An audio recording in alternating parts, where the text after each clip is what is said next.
I'm Dr. Valerie here at My Spirit Matters. We're talking about codependency, and we're helping folks to understand what happens with addiction. One of the questions that I'm often asked, especially because it's getting so much media attention with high-profile people having issues with overdosing, with suicide. And the question I'm always asked is, why do they do this? Well, oftentimes what's happening is it's a miscalculation. If someone who has an addiction stops using, let's say they get assistance, they go into a recovery program and they stop for a period of time. Let's say that they stop for 6 months. Okay? And something happens in their life and they relapse. And relapse means that they are going back to their drug. Oftentimes what happens is the body does not forget. And oftentimes for the person to get to a desired feeling with the drug of choice, whether that's alcohol or some other drug, they find themselves consuming more and more of it. Because what they're telling themselves is, I don't feel the effects of this. I don't feel it. So let me take a little more. Let me take another pill. One of the things that we're seeing in the media, when you hear of a high-profile professional person overdosing, you're hearing the words accidental combination or accidental mixing. And what that means is they've combined a prescription drug such as oxycodone with alcohol. And what happens is you cannot guarantee when your body has had enough.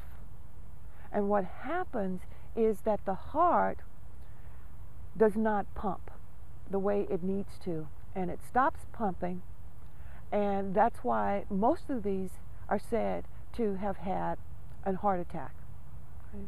So what has happened is not that they planned to do this, it's because they miscalculated the amount of the drugs to get a desired effect. And what you have to hear is that when a person goes a period of time without the drug and their body gets a little comfortable, and if they should relapse and return to it, it's very hard to try to modulate how much it's going to take to get to the desired effect. Now, a suicide is something that's totally different. A suicide is an intentional use in which the person is using the alcohol and drugs because they no longer want to live.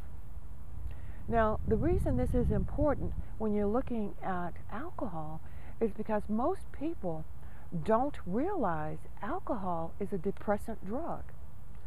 And if you use it on a daily basis long enough, you begin to feel depressed.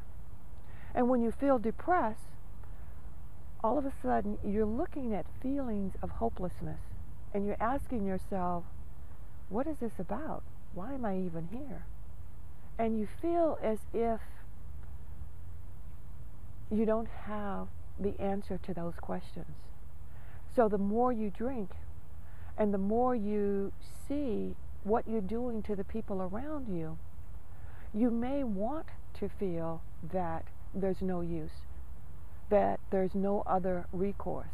So suicide is intentional.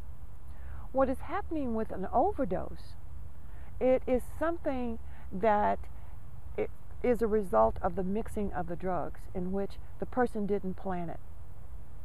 It was not a desire to commit suicide. It was a result of putting the combinations of the drugs together, and the physical body could not handle those combinations at that time. Okay? So there's a difference between the two things. And what I often like to share with people is that even if there is an accidental combination or mixing of drugs, it's also telling you something. What it tells me as a professional is that the person was having some dependency issues.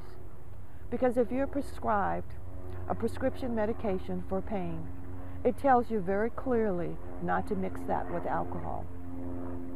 A person that is using the prescription other than the way it's intended is a person that's abusing that prescription. And the more that you abuse and then you begin to combine it with alcohol, you're setting yourself up for some very dangerous outcomes.